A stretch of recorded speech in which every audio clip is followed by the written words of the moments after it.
आज हम त्रिकोणमिति के कुछ अनुप्रयोग के बारे में अध्ययन करेंगे। इसमें कुछ परिभाषाएं हैं जो सभी छात्रों को ध्यान में रखनी चाहिए। पहली परिभाषा आती है दृष्टि रेखा हम किसे कहते हैं। दृष्टि रेखा प्रेक्षक की आँख के उस वस्तु या बिंदु को मिलाने वाली रेखा होती है जिसे प्रेक्षक देखता है। यह एक तिरछी रेखा होती है। या हम साधारण शब्दों में ये कहें कि यदि छत के ऊपर कोई कबूतर बैठा है तो कबूतर को आँख से मिलाने वाली जो रेखा है वह दृष्टि रेखा कहलाती है। दूसरे शब्दों में हम ये कहें कि यदि हम छत पे बैठकर रोड पे चलती हुई किसी गाड़ी को देखें तो गाड़ी को आँख से मिलाने वाली जो रेखा है उसको दृष्टि रेखा कहते हैं। जैसे जो ये चित्र है इसमें एक बच्चा विजय स्तंभ के शीर्ष को देख रहा है, तो बच्चे की आँख से विजय स्तंभ के शीर्ष को जो मिलाने वाली रेखा है उसको दृष्टि रेखा कहते हैं। जो हाईलाइट कर रखी है दृष्टि रेखा, ये ध्यान दीजिए।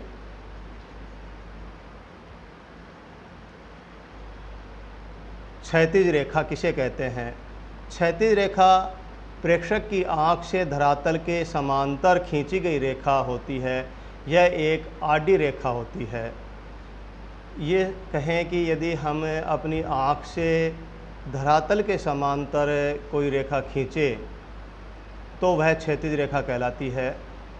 या बच्चा जो देख रहा है, ये देखने की जो आँख के सीध में जो रेखा जाएगी वह क्षैतिज रेखा कहलाएगी।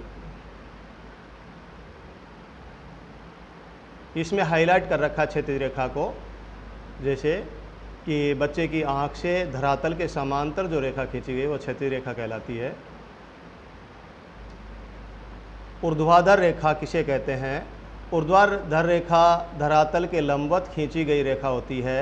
यह एक सीधी खड़ी रेखा होती है। जैसे हम यदि कहें कि ये विजय स्तंभ है, इस विजय स्तंभ में जो इसके धरातल से या इसके बेस से जो टॉप को मिलाने वाली जो रेखा है सीधी खड़ी या धरातल के समकोण पर जो रेखा होती है वह ऊर्ध्वाधर रेखा कहलाती है। यहाँ हाईलाइट करके बताया गया ऊर्ध्वाधर रेखा को।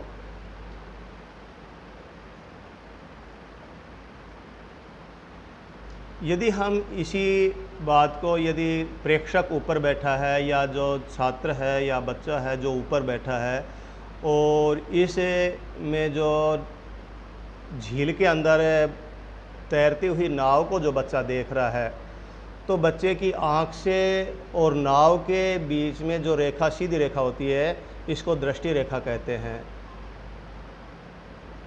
यहाँ पर जो घुमाकर इस दृष्टि रेखा को इंडिकेट किया गया है। इसके बाद क्षैतिज रेखा, जो बच्चे की आँख से धरातल के समांतर जो आडी रेखा है उसको क्षैतिज रेखा कहा गया है। और ये आपको घुमाकर शब्दों को हाईलाइट कर रखा है। और यहाँ जो झील का जो तल है इससे जो सीधी 90 डिग्री कोण पे जो रेखा है बच्चे की आँख तक, यह ऊर्ध्वाधर रेखा कहलाती है। ये घुमाकर शब्दों को यह हाईलाइट कर रखा है। इसके बाद हम यहाँ पर उन्नयन कोण की बात कर रहे हैं। उन्नयन कोण किसे कहते हैं?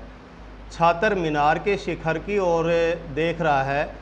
दृष्टि रेखा और क्षैतिज रेखा से बने कोण BAC को छात्र की आँख से मीनार के शिखर का उन्नयन कोण कहा जाता है। यदि ये कोण सूर्य के लिए लिया जाए तो इसे 49 कोण कहा जाता है।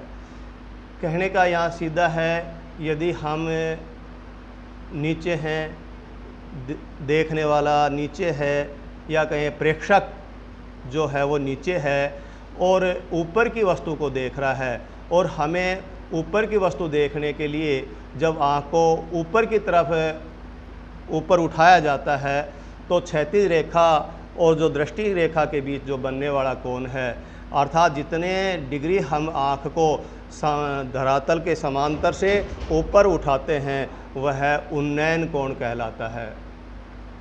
यहाँ पर उन्नयन कोण क्षैतिज रेखा और दृष्टि रेखा के बीच में एक लाल लाइन से दर्शाया गया है, जो यहाँ पर हाईलाइट कर रखा है, इसको ध्यान दें।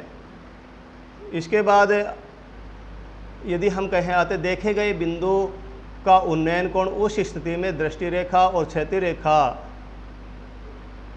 से बना कोण होता है जबकि देखा जा रहा बिंदु क्षैतिज स्तर से ऊपर होता है, अर्थात वह स्थिति जबकि वस्तु को देखने के लिए हमें अपना सिर उठाना होता है।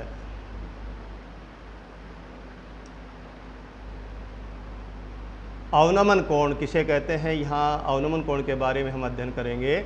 अवनमन कोण बालकनी में बैठी लड़की नाव के नीचे की ओर देख रही है, इस स्थिति में दृष्टि रेखा क्षैतिज स्तर से नीचे है।